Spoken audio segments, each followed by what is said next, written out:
Hello. Today we will look at some useful tips for beginning educators. Recently, through field experiences, personal experiences, and coursework, I have come across a list of some tips I think will help you in this new venture as an educator. One area of education that most beginning teachers need or want advice on is classroom management. We all realize that without a good class management system, our lives as educators will be a lot more difficult. My coursework has taught me that class management is about a process of setting up a learning environment so everyone can learn to the best of their ability, even those who might be misbehaving. It consists of many areas and is a constant concern for teachers. Classroom management involves the look, design, procedures, rules, interactions, lessons, and many other areas.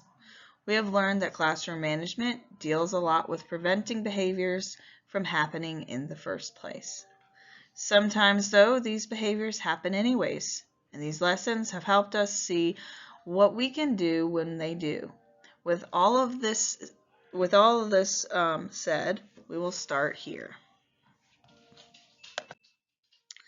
My first tip is to have a set schedule and a list of procedures. I have learned that one of the best ways to eliminate behaviors before they happen is by having a set schedule and procedures. By having a set schedule or routine, the students know what to expect and what is going to happen next. This helps the day move smoothly and without guessing what will happen next or what the student is supposed to be doing during that time.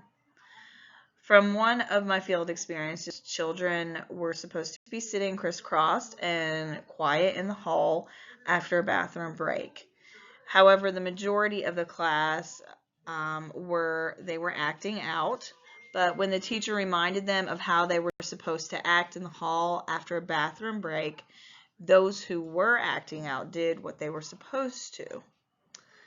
This shows us the importance of having a set routine and procedures because the children knew what the procedures were and the teacher brought that to their attention. The children then went ahead and did what they were supposed to do.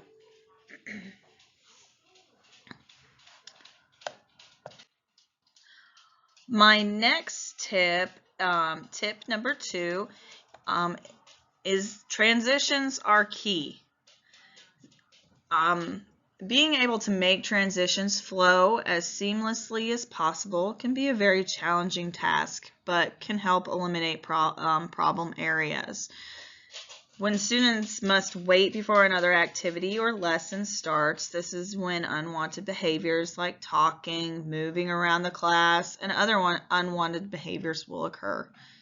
This is what occurred in one of my classes. I observed when the children were being excessively loud after snack time. There are a few students not finished with snack, while the majority were just waiting for them to start something new. This caused the class to become loud and disruptive, and the teacher was able to get the class back on track by using an attention-grabbing technique.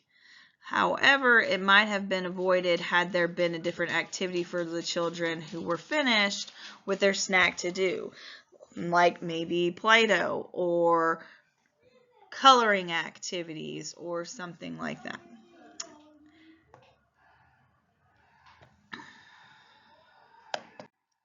Tip number 3 is that natural consequences for the win. Some of the best ways to respond to a child's behavior is by letting natural or logical consequences take place. From our readings, we have learned that this can be one of the most effective ways to deal with undesired behavior and lead to less behaviors of the same kind later on. I saw an example of this on one of my observations. A child threw food on the floor at breakfast, and the child was asked to clean it up. The child refused to clean it up, but once the teacher let them know that they wouldn't be going outside to recess until they did clean it up, the child had a logical consequence because they made the mess. They had to clean it up before they got to go outside. The logical consequence had that child cleaning up their own mess in a timely fashion because they wanted to go outside to play. To go along with consequences, one needs to keep in mind that sometimes what we think are consequences are really punishments. And punishments are things that we want to avoid, as punishments focus on isolating, singling out, or causing emotional pain to the student. I took note of this in one of my classes with one instant where the teacher thought they were giving a consequence, but it really turned out to be a punishment.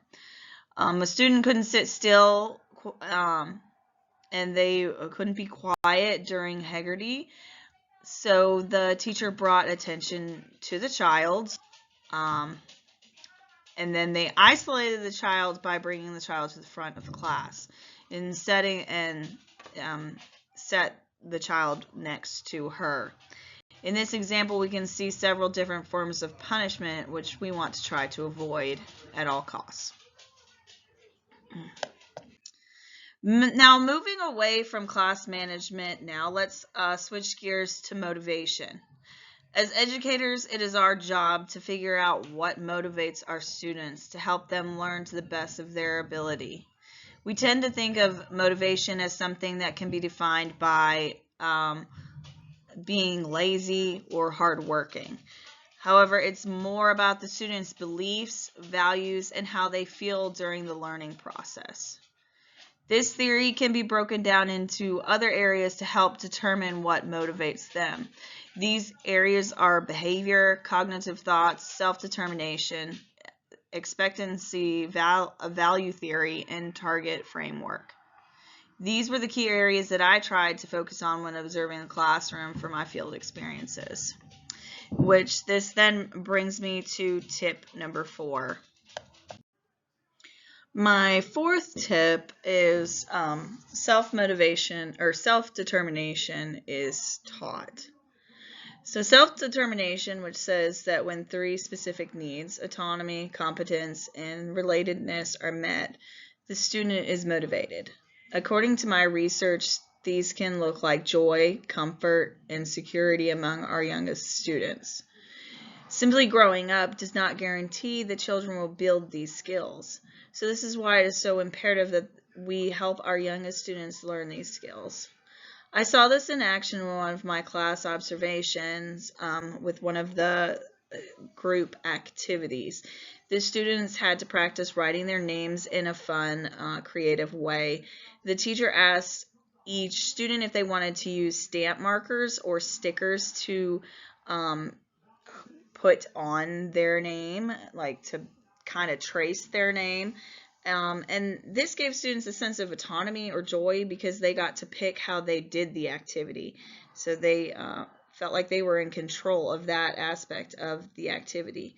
This to foster competence or comfort, the teacher made the activity achievable for all students, and then she gave them praise along the way to help them feel a sense of progress and have a sense of accomplishment.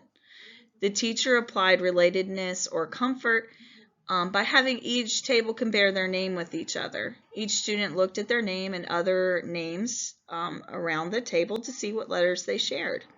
This helped them to feel a sense of relatedness because they then felt connected to others around them by sharing letters in their name.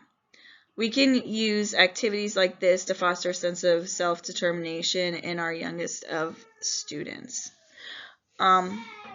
Now, to move on to tip number 5. Tip number 5 is that we should be cautious as to how much extrinsic motivation is given. Behavior motivation is divided between 2 different groups, having the motivation intrinsically or extrinsically. When a student is motivated intrinsically, they have the motivation to do something for the purpose of just doing it. They don't need anything else. The activity of doing it is enough. When a student needs extrinsic motivation, they need praise or some sort of reward, like candy, stickers, or something like that. This kind of motivation can be a bit tricky because sometimes if that reward isn't always given or the reward stops at some point, that motivation also stops. This is why we need to be careful how much of that extrinsic motivation we give out. I, however, found this topic to be a bit different when it pertains to our youngest students. After doing research on this topic, I found that further research needed to be made to figure this one out. It also suggested, though, that rewards have a positive effect on their learning as opposed to older students. I did notice in my observations there were a lot of extrinsic motivation methods used, like praise for sitting nicely on the rug, candy for having a good day, and behavior charts with smiley and frowny faces. For the majority of the students, it seemed like all they needed was praise for their actions. And for most of them, praise wasn't something that was needed either. It was more helpful when the class was having a difficult time following directions. When the teacher pointed out the ones who were doing the right thing by saying, "Thank you, so-and-so, for sitting nicely on the rug," or "So-and-so, you're sitting nicely," the rest of the students would follow and do what they were supposed to do. You also notice examples of intrinsic motivation with the independent small groups planned. Each student would happily do their activity without a problem. It was proud to show you the work that they had created at the end. I did, however, notice that with one student, there was a slight need for that extrinsic motivation with their activities. The child each time would say something like, "I can't do this." But when the teacher encouraged him, he was able to do the activity without a problem. This might be an example of how extrinsic motivation can be a negative method of motivating a child, because the student needed that pep talk before each activity, or he wouldn't do the activity. So based on my field experience, this age group was motivated both extrinsically and intrinsically, and I saw very little negative effect from using those extrinsic motivation styles. Now, to wrap things up, my tips for you to help you succeed as a new educator are to have a set schedule and procedures for everything. Transitions help eliminate problems before they even happen. Natural consequences are your best friend. Self-motivation is taught. And too much extrinsic motivation can cause more harm than good, especially with the older groups. I hope these tips can help assist you in your journey toward being the best teacher for your students.